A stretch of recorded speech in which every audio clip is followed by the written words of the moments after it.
ఆదిలాబాద్ జిల్లా కాంగ్రెస్ పార్టీ అధ్యక్షులుగా నరేష్ యాదవ్ నియమితులయ్యారు. ఆదివారం జిల్లా కేంద్రానికి చేరుకున్న ఆయనకు స్థానిక కాంగ్రెస్ పార్టీ శ్రేణులు మావుల బైపాస్ వద్ద ఘన స్వాగతం పలికి పట్టణంలోని మాజీ మంత్రి చిలుకూరి రామచంద్రారెడ్డి నివాసం వరకు ర్యాలీ నిర్వహించారు. అక్కడ సిఆర్ఆర్ చిత్రపటానికి పూలమాల వేసి నివాళులర్పించారు. తనపై ఎంతో నమ్మకంతో అధ్యక్ష బాధ్యతలు కట్టబెట్టినందుకు ఏసీసీ, టీపీసీసీ పెద్దలకు ఆయన ధన్యవాదాలు తెలిపారు.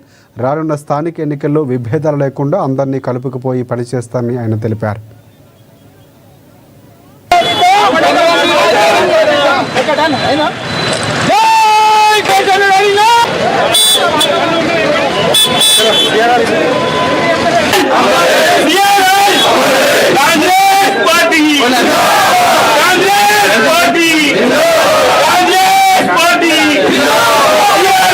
ఈరోజు ఆదిలాబాద్ జిల్లా కాంగ్రెస్ కమిటీ అధ్యక్షునిగా నన్ను నియమించినటువంటి గౌరవనీయ ఏఐసిసి అధ్యక్షులు మల్లికార్జున్ ఖర్గే గారికి, భావి ప్రధాని అయ్యేటువంటి గౌరవనీయ మా ప్రియతమ నాయకులు సోనియా గాంధీ గారు, మరి రాహుల్ గాంధీ గారు, అదేవిధంగా మన తెలంగాణ రాష్ట్ర ఇన్ఛార్జి గౌరవనీయ పెద్దలు మీనాక్షి నటరాజన్ గారు, అదేవిధంగా గౌరవనీయ తెలంగాణ రాష్ట్ర ముఖ్యమంత్రి వర్యులు రేవంత్ రెడ్డి గారికి, మరి అదే విధంగా పిసిసి అధ్యక్షులు మహేష్ కుమార్ గౌడ్ గారికి, మరి యావత్ కాంగ్రెస్ పార్టీ ఆదిలాబాద్ జిల్లాలో ఉన్నటువంటి కాంగ్రెస్ పార్టీ కార్యకర్తల అభిష్టం మేరకు నన్ను ఈ రోజు ఆదిలాబాద్ జిల్లా కాంగ్రెస్ కమిటీగా అధ్యక్షునిగా నియమించడం జరిగింది. ఇది నా విజయం కాదు, ఇది కేవలం కాంగ్రెస్ పార్టీ కార్యకర్తల విజయంగా భావిస్తా ఉన్నాను. ఈ రోజు కాంగ్రెస్ పార్టీ అధ్యక్షునిగా ఆదిలాబాద్ జిల్లా నియామకం చేయడం అంటే కత్తి మీద సామే అన్నట్టే. ఎందుకంటే ఇక్కడ ఉన్నటువంటి పరిస్థితులు, మరి కార్యకర్తలని సమన్వయం చేసుకోవడం, మరి ఇక్కడ ఉన్నటువంటి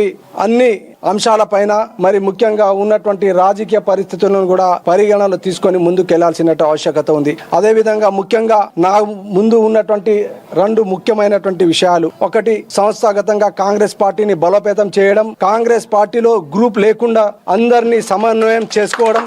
కాంగ్రెస్ పార్టీ అంటే సముద్రంలో అందరినీ కలుపుకుంటాం, ఆ విధంగానే అందరినీ కలుపుకొని పోతాను.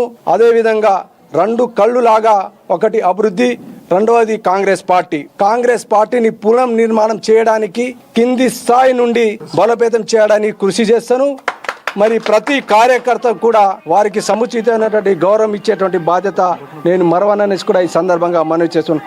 కాబట్టి ఈ బాధ్యత ఇచ్చినటువంటి కాంగ్రెస్ పార్టీ అధిష్టానంకి, మరి గౌరవనీయ ముఖ్యంగా నా గురువర్యులు రామచంద్రారెడ్డి సార్ గారి ఆశీస్సుల మేరకు, మరి వారి అండదండలు ఎప్పటికీ ఉంటాయనేసి, ఎందుకంటే ఈరోజు ఈ స్థాయిలో ఉన్నానంటే కేవలం మా గురువులు రామచంద్రారెడ్డి సార్ ఆశీస్సులు అనేసి కూడా ఈ సందర్భంగా, మరి అదేవిధంగా ఆనాడు రామచంద్రారెడ్డి సార్ కొన్ని విషయాలు నాకు ప్రత్యేకంగా ప్రస్తావించడం జరిగింది. తప్పకుండా వారి ఆశయాలను నెరవేర్చడానికి, మరి ముఖ్యంగా ఆదిలాబాద్ జిల్లాలో ఉన్నటువంటి ప్రజానికానికి ఉన్నటువంటి ప్రతి ఒక్క అంశం పైన, అభివృద్ధి పైన కూడా దృష్టి పెట్టేసి కాంగ్రెస్ పార్టీని బలోపేతం చేయడానికి కృషి చేస్తాను.